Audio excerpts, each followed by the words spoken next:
경기도 안산의 특수금속 용해 전문 공장.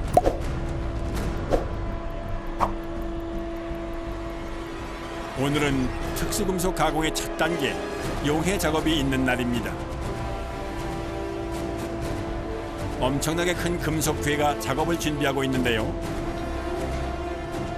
괴를 크레인으로 들어올려 펄펄 끓는 용광로 속에 넣는데 금속을 넣기 전부터 뿜어져 나오는 주홍색 열기가 어마어마해 보입니다.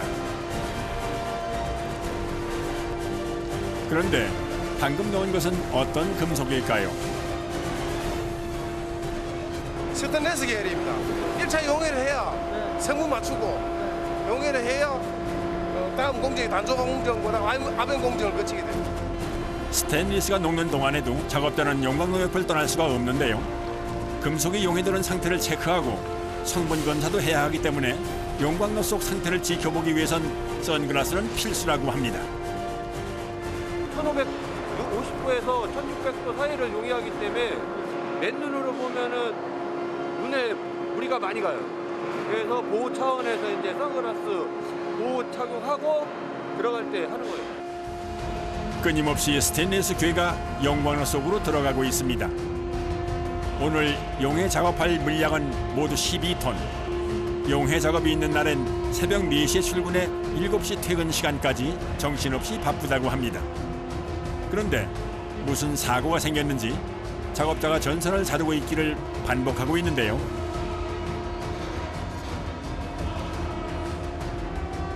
굉장히 분주해 보입니다.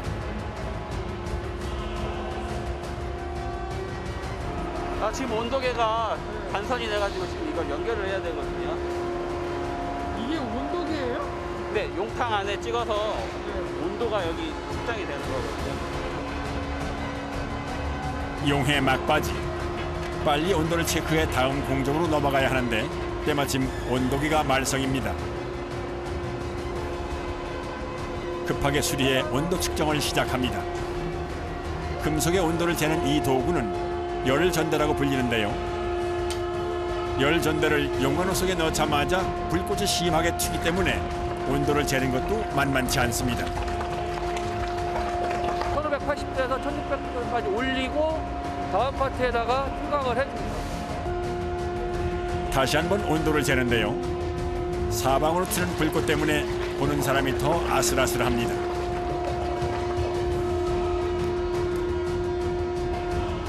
이번엔 다행히 적정 온도에 도달한 것 같습니다.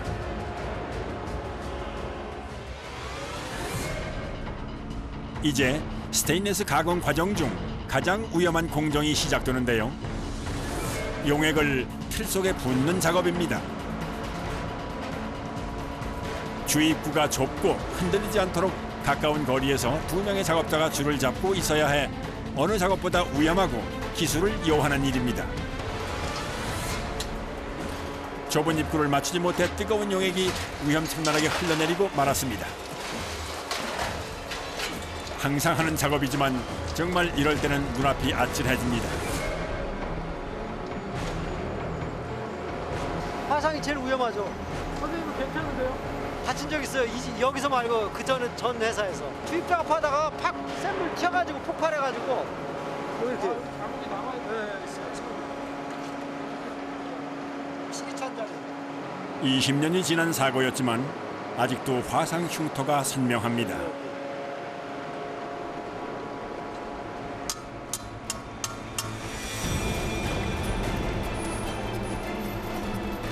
크레인이 다시 움직이기 시작합니다. 이번엔 어떤 작업을 하는 걸까요? 빼는 틀에서 뽑아내는 작업. 그래서 뽑아내는 거. 네. 틀에 부어놨던 스테인리스 용액이 적당히 굳어 뽑아내야 합니다. 인발 작업이라고 불린다고 합니다. 아무리 시간이 지나 열이 식었다고는 하지만 무려 6톤짜리 스테인리스 주개를 뽑아내는 작업은 결코 쉬운 일이 아닙니다. 틀을 눕히자마자 시뻘건 연기가 솟아오르는데요. 다행히도 별 사고 없이 무사히 스테인리스 주개가 빠져나왔습니다. 뜨겁다 보니까 빨리 하는 게 좋은 거죠. 빨리 스테인리스 가공 과정은 그야말로 열과의 전쟁이라고 해도 과언이 아닌데요. 주괴가 빠지면 사람이 직접 내려가 정리를 해줘야 하는데 아직 열이 완전히 식지 않아 굉장히 뜨거운 상태이기 때문에 작업자들은 다치지 않게 신중하게 작업을 합니다. 방금 틀에서 꺼낸 스테인리스 주괴를 지게차로 들어옮기기 시작하는데요. 아직 식지도 않은 주괴를 왜 다시 시뻘건 열처리 기계에 넣는 것일까요? 지금 온도 인공 상태에서 온도가 떨어지기 때문에 다시 가열해서 온도를 올려야 됩니다. 그래서 가열을 하게 됩니다. 그 식은 상태에서 작업을 하면 안 돼요? 안 됩니다. 눌러지질 않아요. 눌러지지가? 네, 단조 프레스에서 작업이 안 돼요. 원활한 작업이 안 돼요. 스테인리스 주괴는 단조 작업을 위해 다시 열 처리 과정을 꼭 거쳐야 한다고 하네요. 다음 날 아침 뜨겁게 달궈진 주괴를 꺼내 단조 작업에 들어갈 준비를 합니다. 단조는 금속 가공의 두 번째 단계로 제품의 품질에 큰 영향을 미치기 때문에 신중을 기해야 하는 중요한 작업입니다.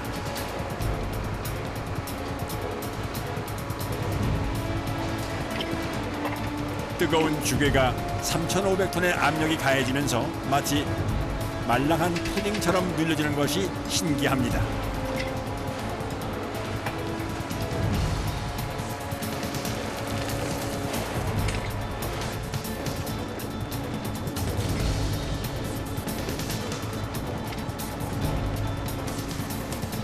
금속 가공 시 단조 작업을 꼭 해야 하는 이유가 있다고 합니다.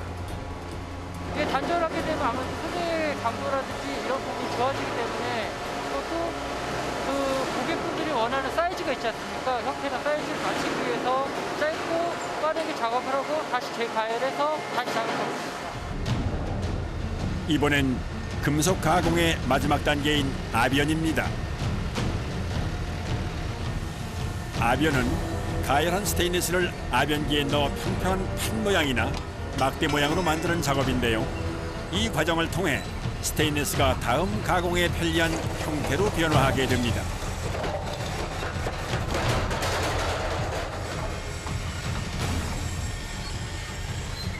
작업자가 뜨겁고 무거운 철판을 일일이 밀어 넣어줘야 하기 때문에 힘이 많이 들어가는 고된 작업입니다. 우리가 나와야 될 제품의 사이즈가 있잖아요. 그 치수만큼 계속 측정을 하고 작업을 하는 거예요.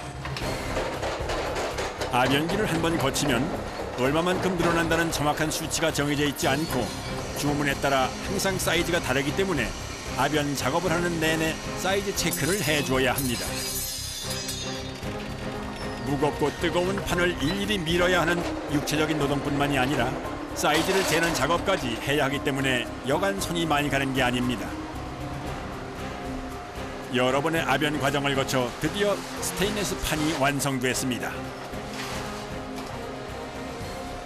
2차 스테인리스 가공하는 데 가서 실생활에 필요한 뭐 여러 가지 스테인리스 재질의 그런 도구를 만들기 위한 재료로 다시 가공을 하고 있습니다. 서울의 한 주방용품 매장. 각종 냄비부터 주전자, 보온병까지 스테인리스가 실생활에서 가장 많이 사용되는 것이 주방용품인데요.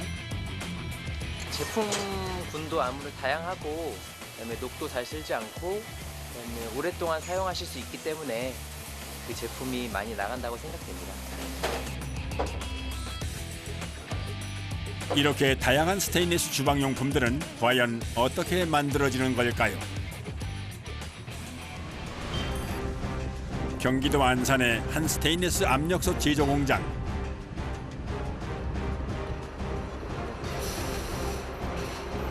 공장 마당으로 들어오는 트럭 한 대.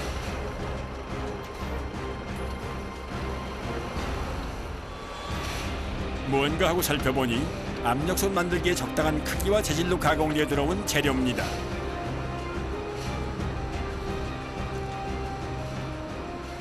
스테인리스예요. 근데 왜 지게차는 달라요? 뭐 크지도 않은데. 아, 무게가 작아도, 그러니까 보기에는 작아도 무게가 상당히 많이 나가요.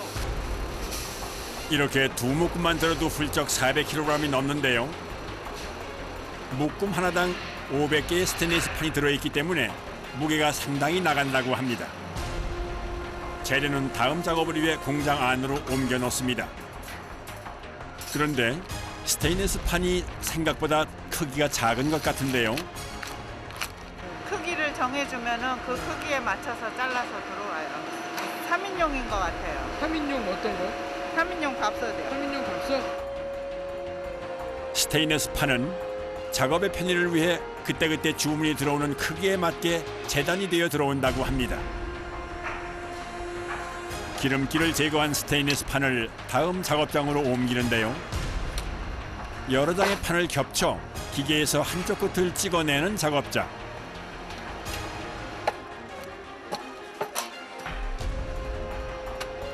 금속을 겹쳐 놓으니 처음과는 달리 두툼해졌습니다.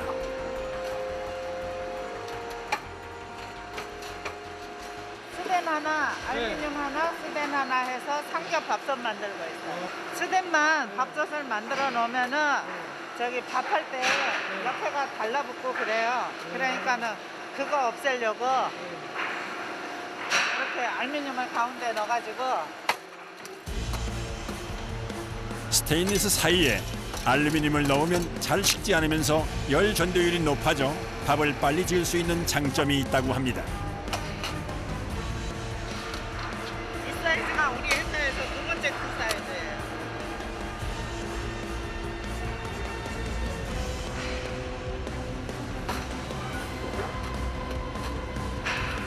세 장의 금속판은 전용 기계에 넣어 한쪽 끝을 떨어지지 않게 단단히 모아줍니다.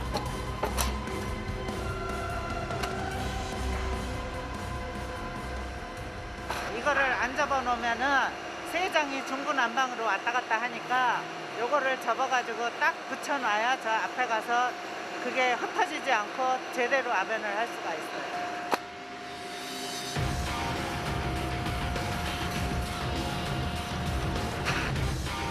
이제부터 본격적으로 스테인리스 압력 솥을 만드는 작업이 시작됩니다.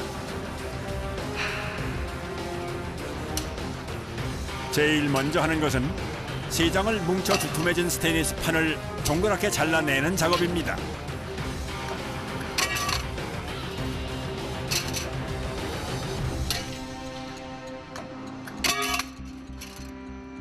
판을 따는 거예요. 판을 딴다고요? 네, 동그랗게. 아, 동그랗게? 네, 원판 따는 거, 원판. 유압기로다가 누르는 거예요, 작업을. 그러면 이제 모양이 나오는 거죠. 밥솥 모양으로. 압력 솥을 만드는 기초 재단이 끝났습니다. 과연 이 둥근 판이 어떻게 압력 솥으로 만들어질지 궁금해지는데요. 또 다른 공장에선 압력솥 제작이 한창인데요. 하루에 무려 1200개 이상의 제품을 만들어내기 때문에 한시도 쉴 틈 없이 바쁘게 돌아갑니다. 그런데 한 작업자가 재단된 판을 기계에 넣었다 빼는 것을 반복합니다. 자꾸 기름 발라주고. 아, 이거 그냥 넣으면은 터져버려요. 그래서 기름을 발라주고. 아, 터져버려요? 아, 터져버려요. 이건 좀 판이고, 이건 좀 털이라서, 똑같이 때라서.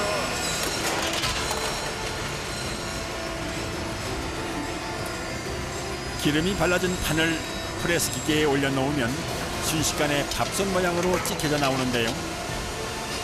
여간 신기한 것이 아닙니다. 손 모양을 찍는 과정은 압력솥 제작의 기본이 되는 작업이기 때문에 항상 신경을 써야 하는 일입니다.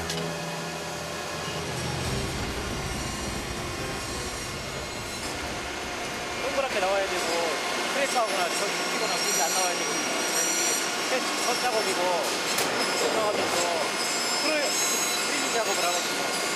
그래서 제일 중요한 작업이에요. 오전부터 이어진 작업으로 1차 프레스 작업을 끝낸 밥솥이 산더미처럼 쌓였습니다. 프레스 기계로 모양을 찍어내기 때문에 수월할 것이라고 생각하지만 작업 과정은 결코 쉽지 않은데요. 하루에 1000개 이상을 찍어내기 위해선 눈코뜰 새 없이 손을 움직여야 합니다. 이번엔 두 번째 프레스 작업입니다.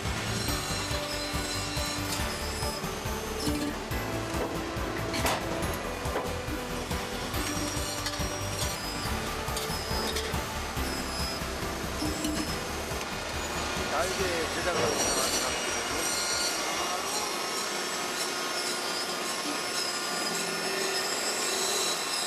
압력밥솥에 그 뚜껑 위에 이렇게 딱 밀착시켜요. 그래서 분리가 안 되게. 요란한 소리를 내며 찍어내는 프레스 작업이 계속 이어집니다. 압력솥을 만들 때 하루 종일 서서 일하는 것만큼 힘든 것이 하나 더 있는데요. 프레스 기계에 붙어있는 귀마개 착용 스티커를 봐도 알 수 있듯이 바로 소음입니다. 공장 안은 수십 대의 기계가 돌아가는 소리로 굉장히 시끄럽습니다. 수건들하고 계세요. 왜 소리가 써가지고 나중에 잠깐만 고막이 터질 수도 있어요.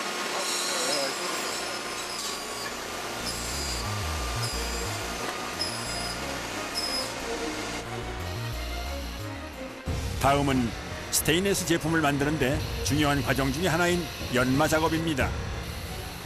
한 작업자가 수건에 뭔가를 붙여 뚜껑을 닦고 있는데요. 과연 뭘까요?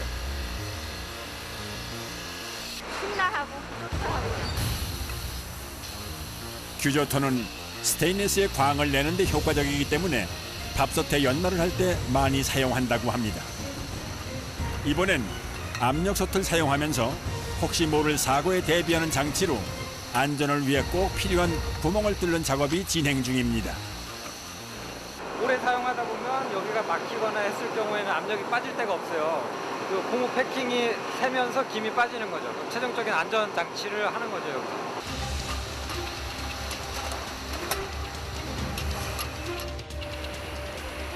포장을 하기 전 호떡의 뒤집기 같이 생긴 도구로 솥의 입구 크기를 재는 작업자. 어떤 작업을 하고 있는 걸까요? 몸체가 좀 차차가 있으면 하얀이 잘 안 닿기 때문에. 마지막으로 이거 체크해 보시는 거예요. 금속의 특성상 제조 과정에서 조금 늘어날 수도 있기 때문에 마지막으로 변형이 있는지를 체크해 미세한 오차까지 규격을 맞추는 작업입니다. 한쪽은 좀 단단하거나 무르면은 그 약간 차이가 있거든요. 그러니까 잘 늘어나거나 좀 덜 늘어나거나. 안 맞을 경우는 이거 잡아주세요. 네. 입구의 크기에 맞춰 재단한 판을 압력솥에 갖다 대니 한쪽의 크기가 살짝 다른 것이 확연히 나타납니다. 이쪽에 좀 좁은 쪽을 살짝 늘려줘갖고 좌우를 맞춰줍니다. 출고 전 입구의 크기가 다른 제품은 다시 정확하게 사이즈 교정을 한 후에야 포장 작업에 들어갑니다. 마지막 검사까지 꼼꼼하게 마친 스테인리스 압력솥은 박스 포장을 해 배송 나갈 준비를 합니다. 많은 작업자들의 정성과 노력으로 완성된 스테인리스 압력솥은 주로 대형 마트와 백화점으로 배송된다고 하는데요. 하루에 출하되는 물량만 해도 무려 1000박스가 넘는다고 합니다. 날씨가 요즘 많이 추운데 스테인리스 압력솥 같은 게 보온력이 좋잖아요. 따뜻한 음식 드시고 다들 이렇게 건강하셨으면 좋겠어요.